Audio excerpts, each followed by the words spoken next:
Thank you so much. My Lord Chancellor, Mr. Speaker, Mr. Prime Minister, my lords and members of the House of Commons, I have known few greater honors than the opportunity to address the Mother of Parliaments at Westminster Hall.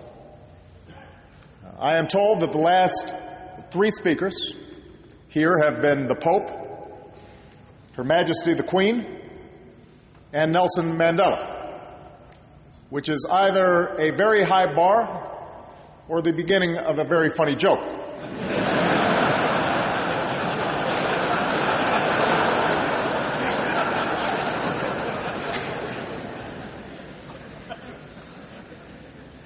I've come here today to reaffirm one of the oldest, one of the strongest alliances the world has ever known. Disputes were settled, and citizens came to petition their leaders.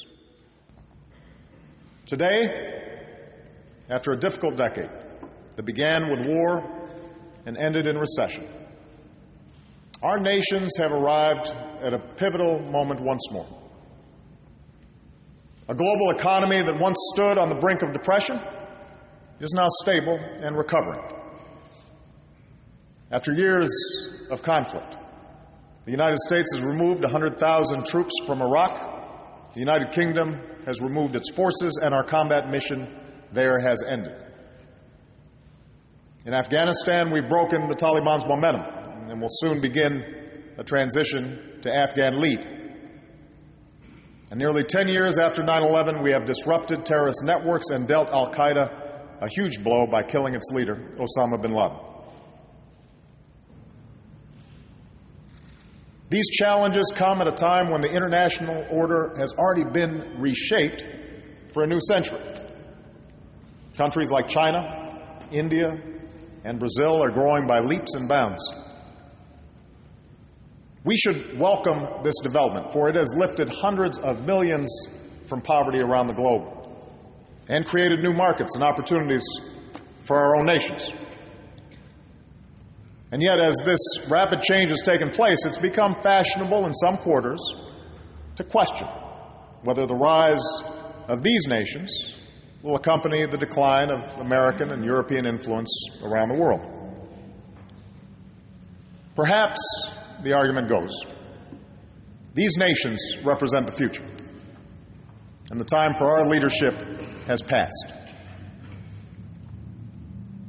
That argument is wrong. The time for our leadership is now. It was the United States and the United Kingdom and our democratic allies that shaped a world in which new nations could emerge and individuals could thrive. And even as more nations take on the responsibilities of global leadership, our alliance will remain indispensable to the goal of a century that is more peaceful, more prosperous, and more just.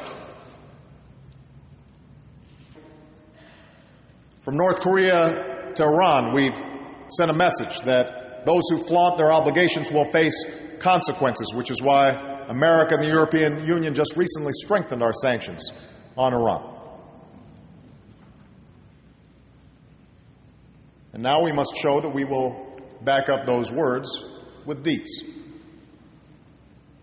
That means investing in the future of those nations that transition to democracy, starting with Tunisia and Egypt, by deepening ties of trade and commerce, by helping them demonstrate that freedom brings prosperity. And that means standing up for universal rights, by sanctioning those who pursue repression, strengthening civil society, supporting the rights of minorities.